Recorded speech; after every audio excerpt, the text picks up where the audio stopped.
So what is keeping you at IEBC now? Because anyway, for the last how many months is it? You've not been in office. A suspension, you got challenged to court, you're reinstated the day after another one. Yeah, I mean, the thing is that I'm not in office because I'm not in office. Exactly. Yeah, so why stay and fight the battle to be back in office? What is this thing you're hoping to go and do in IEBC? I mean, it's my constitutional right to be able to defend myself at every given point if there is need. And that's exactly what I'm doing. So once you defend your rights, which you say you have every right to, so you'll still go back despite the strained relations, like still look forward. What is this thing, back to that question, that, or is it just for you to clear your name, or is this one thing, two things you still hope to do at the commission? As a matter of principle, I've said that I'm doing what I'm doing because I should be able to defend my constitutional right. And if it's about leaving the commission, I should be able to leave when I think it's appropriate to leave the commission. Right. Yeah. Speak to us a little bit also around the decision on who would vie in the repeat presidential election. Because we saw a lot of, this position is put out, this will be the candidates, Raila Odinga, Uhuru Kenyatta. It was challenged, then different. There's a lot of back and forth editing of that list. What authorities were you relying on at the time? What was informing the various positions and changes? And what do you think is important to happen to secure a very clear process if the country finds itself in a similar position? Yeah, we got ourselves into a legal quagmire at the time, deciding as to who becomes the presidential candidate in the October election. And we had different legal opinions presented to us. There was one school of thought that said that at the minimum, we must have at least the three candidates participating. Yeah. That is President Uhuru Kenyatta, Honorable Raila Odinga, and Ekuru Aukot. Based on the interpretation of the Raila Odinga case in 2013. Then there was another school of thought that said, based on that decision, only two candidates would be eligible to run. And in this case was Honorable Raila Odinga and President Uhuru Kenyatta. So when those two schools of thought presented their case, the commission made the decision that we're going to go with the two candidates. And when we published that, of course, the third candidate, we had thought, Ekuru Aukot challenged that. And, of course, he won when the matter was now concluded by Justice Mativo, who ordered that every other candidate who participated had the right to participate. And that's how we ended up now changing the list from two to 8 for the full list. Tactically, I think, had we made the decision to say, let us include Ekuru Aukot, I don't think we'll have had that case anyway. So going forward, I think we have to clarify that as well in our legal framework. Sometimes when you have legislation being enacted, isn't being enacted in an ideal world, but when the reality strikes, you discover that a lot of nuances have to be fixed. And there's an opportunity to be able to fix such a thing as well. Yeah. Taking you back to the commission and just where we are at now, 3 commissioners in office. In your view, from where you sit, an interpretation of law, what can they do and can't they do? Well, because I mean, my own I think, legal interpretation of that is that it's very difficult for them to be able to transact now because of quorum issues. The law states that the quorum for the commission will be at least, will actually be 5. And the decision of the commission must be supported by at least the majority of the commissioners. And in this case, you must have at least 4 commissioners. So since we have 3 at the moment, it's very difficult to actually tell how they can be able to make quorum and make legal decisions. But they're able to do other business, transact other business in the commission? No, if you recall that in 2016, when the Isaac Hassan Commission agreed to resign, they resigned formally. There was even a Gazette notice. But then they continued being in office as a caretaker commission, waiting for the new commission to come into office. So during that particular period, as a secretariat, we went ahead to conduct certain business, including completion of the tendering process of, for example, ballot papers. But when the case of the ballot paper came to court, it was nullified. I mean, the contract between ourselves and Aluguria was nullified on the basis that at the time there was no commission. So you're almost seeing like the same situation that we were in before. Yeah. So there are challenges there now, as we speak. And since we're talking about political interference, and we've always had with every commission, after every election, whether it's just before or after, so many concerns around the individuals that are in that commission. So again, as we go forward, the IPPG, where political parties come and say, these are our guys, so at least it's overtly known if there are any interest, it's those ones and for those particular individuals. Do you think that's how we should go? How do we get out of this cycle, vicious cycle, where it's every year there'll be some people who will be, quote unquote, seen to be targeted because of this or the other? My take is that we just have to go back and see, how did we get ourselves to where we are? I think as a country, we've made mistakes. If you look at the Kriegler report, the recommendations therein, you'll find that some of the most important recommendations that were made were not followed with the latter. And we are where we are partly because of what we may call political expediency. That some of the policy changes that we have are motivated by what I may consider short-term political interests, which is not good for a country. Now that we have 4 years to the next election, I think it's important for us as a country to be able to stop and reflect. And what for you would work? What if you were to be invited to propose a workable, steady solution going forward? No, I wouldn't want to give my opinion now, since people, I'm already an interested party in terms of how that pans out. But at the right time, we should be able to provide some professional advice on options available. You have to look at different countries. How come other countries have succeeded where we've failed?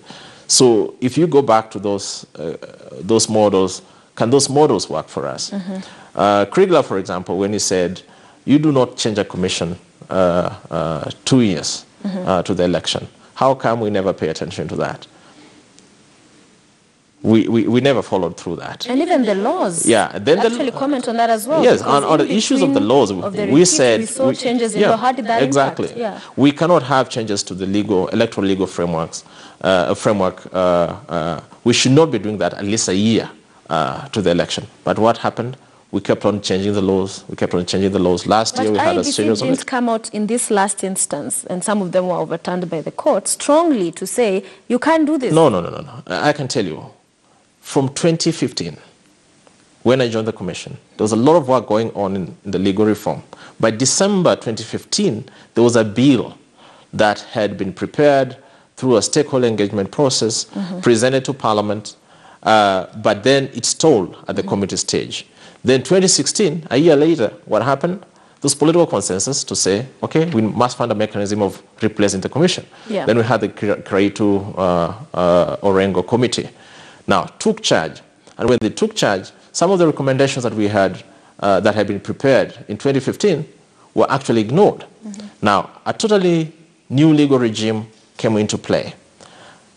That was in September last year. But then in December, it became necessary again to change some of those provisions of law because they were not aligned to the reality of election management. So we kept you on supported changing those because changes despite how late in the day they were coming? some of them were necessary, if you look at it. Some of them were necessary. For example, they said that technology for elections was to be in place 6 months, 8 months, not 6 months, 8 months with the election. The laws were passed in September. It meant that that technology ought to have been in place on 2nd of December. So if you look at the timelines of 3 months, technology that we do not know, you have to design, you have to tender for it. Then it meant that it was going to spill outside that timeline. So we had to change the legal framework so that we are more realistic to what happens in a sequential manner in as far as election management is concerned.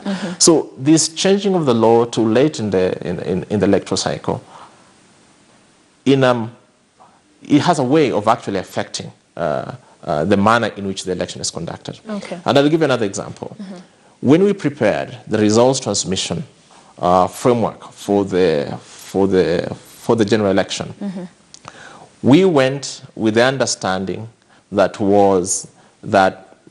final results will be declared at the constituency level, and the decision in the minor KI case where the judges said, with technology there will be no need for trooping of election officials.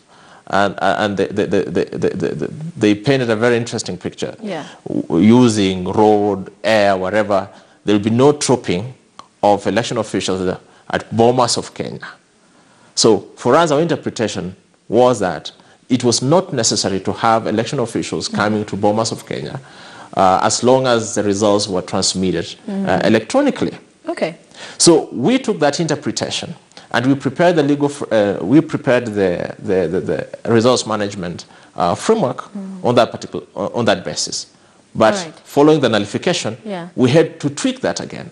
And this explains why the chairman had to go back to the Supreme Court to seek for further clarification what actually that meant.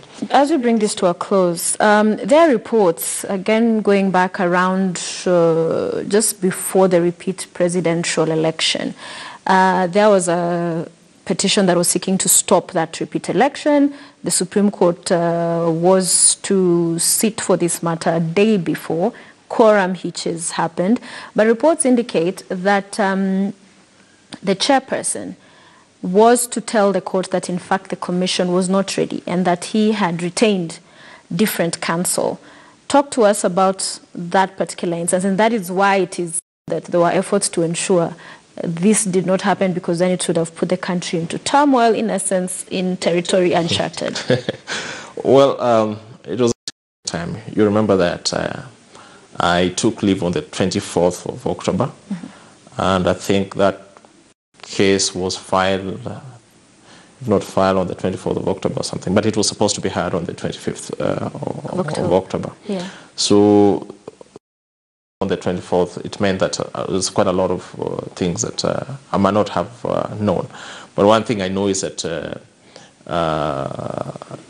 the position of the commission at the time, if you look at the affidavit filed by the vice chair at the time, was that we were going to oppose the application for postponing elections, because as far as the commission was concerned, they had prepared adequately.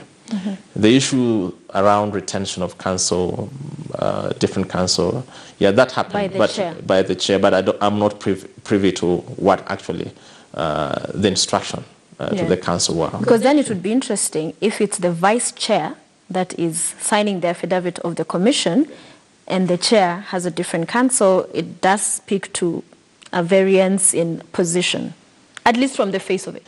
I mean, from the face of it, you could say so, but the fact is that the vice chair signed on behalf of the commission, and we never had access to what instruction the other counsel had been given. Yeah. The memos that he wrote, we saw what he wrote, but we never got quite to see your responses. No, that's not true. That's not true.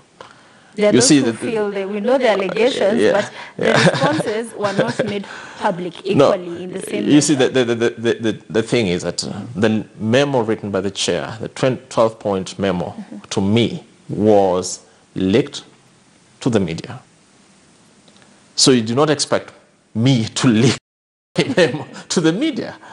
I actually responded. But the questions he raised at the time were almost the same as some of the political players were raising. And so many would have imagined or expected to hear from you in response. Not that you are required to, but as a matter of... it wasn't really from me, if you ask me, because the memo came from the chair. But then when the commission met and made a decision that the secretariat was going to respond to the memo, and the commission will be able to process that. So we actually responded with the memo, bullet by bullet. The commission met twice to deliberate on the responses, and from where we are, they were satisfied, and life moved on from there.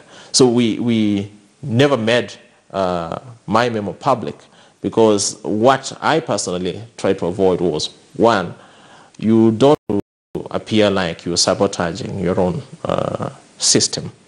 The chair wrote me a memo.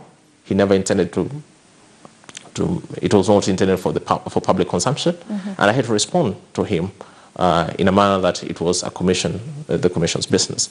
Of course, we tried to respond to some of those issues through various media appearances, trying to respond to each and every issue that the chair had raised in his memo. And those responses are actually out there. Okay. Yeah, those responses are actually out there. How do you describe your relationship with the chair? Because what has played out in the media is one epic disaster. The most recent being when you went back to your office, you find it locked, and the chair, at least an account on Twitter in his name, appears to make fun of it, talking about, oh, I would have said my wife has the keys, but I'm away. It's a relationship that Kenyans are disappointed that would disintegrate and play out in the manner in which it has. And I wonder how you describe it, and also what responsibility has gotten it, or what you'd speak to Kenyans who are honestly looking and saying, how do two senior officials in IEBC allow things to escalate and then play out like a circus in the way they have over the past months? Well, it's unfortunate that we got ourselves in that particular situation. I would say that when I joined the commission in 2015, I think I had a successful career, having worked in places that I had worked. I always believed in professionalism and doing my best. So when I came to the commission, of course, the new dimension was about the politics of managing elections and the mistrust that has in the political environment and all the individuals. So I found myself in this situation that I played a very critical role in the manner in which, in the management of the election. And knowing that, I went out to do my best. When the new commissioners came on board, I tried as much as possible to support them, to settle. You remember that they reported, I think, on the 18th, a day after we had just launched the voter registration exercise. Right. And when they showed up, they fitted in, we inducted them, and we tried as much as possible to ensure that they learned the ropes very quickly so that we worked together as a team. And I think all was well until the nullification of the presidential election. That memo that you talk about, I think, became the source of our conflict. But even then, I tried to put on a brave face because what I tried to avoid was being distracted from the constitutional mandate of ensuring that we get ready for the October election. But of course, which also informed my decision to take leave on the 24th of October at the time, because I realized that while operationally the election, we were ready for the election, at the political level, I think we needed to have more assurances.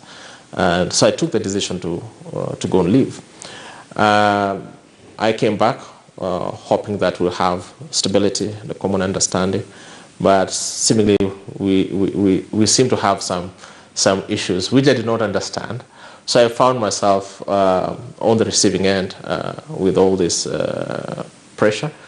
So do you take any responsibility for? It could have been much better in terms of how we managed our relationship. Yeah. I don't like what we have gone through, because I also look at myself and ask myself, you know, we've been in worse of situation, but how did we get ourselves at this particular point? So my take is that whatever happens after here, I think having a cordial relationship in an institution like the Commission, between the commissioners and the Secretariat, is always going to be very important. Mm-hmm. No one is better than the other, but finding a way that's not written, you know, there's a way in which you work that is not necessarily documented or written down, but building that relationship to support one another is always going to be very critical. Mm. So, yeah, it's unfortunate. We haven't spoken. Do you hold a grudge because of what you may seem to have been taken through? Not really. Okay. If you ask me, not really, because what's the most important for me is that I'm free inside, believing that whatever we did for this country was motivated by trying to do the right thing. Okay. And whatever that has been said against us has no foundation at all.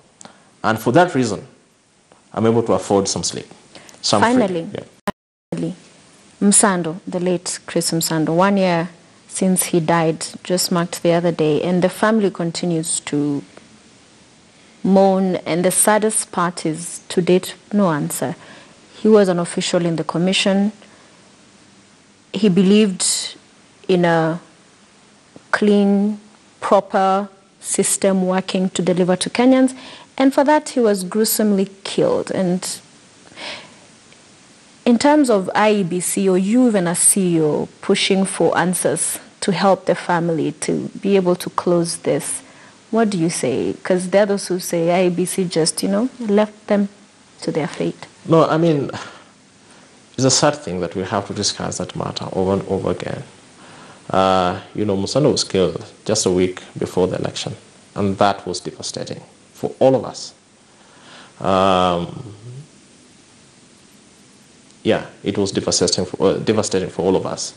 We hoped that by now we'll have seen a bit of progress.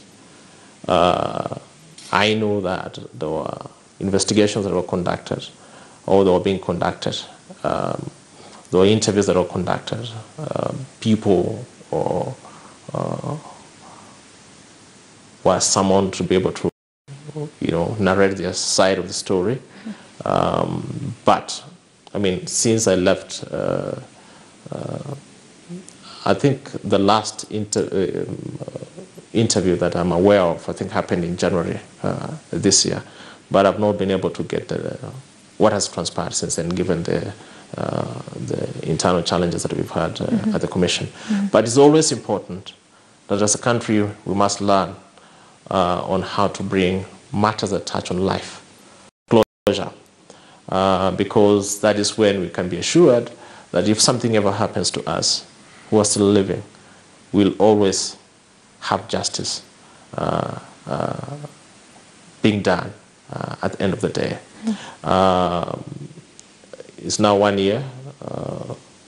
We still are pained by the fact that that had to happen to Chris. We still are pained by the fact that no much progress is being demonstrated so far. And we hope that this year will be the time to be able to bring that matter to a closure. And that election officials, our work is not easy.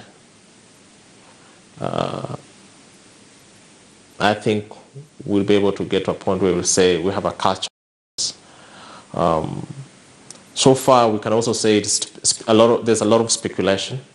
You can't, for certain, say this is the reason why he was murdered. Okay. Yeah, but we say that if it's related to the political process or the electoral process, then it's very, very sad. It may mean it can happen to someone else in future. Okay. Yeah. Thank you very much for being with us, CEO, the Independent Electoral and Boundaries Commission, Ezra Chiloba. 1 year since the 2017 general elections. We should know that those 4 agendas will change the lives of our people.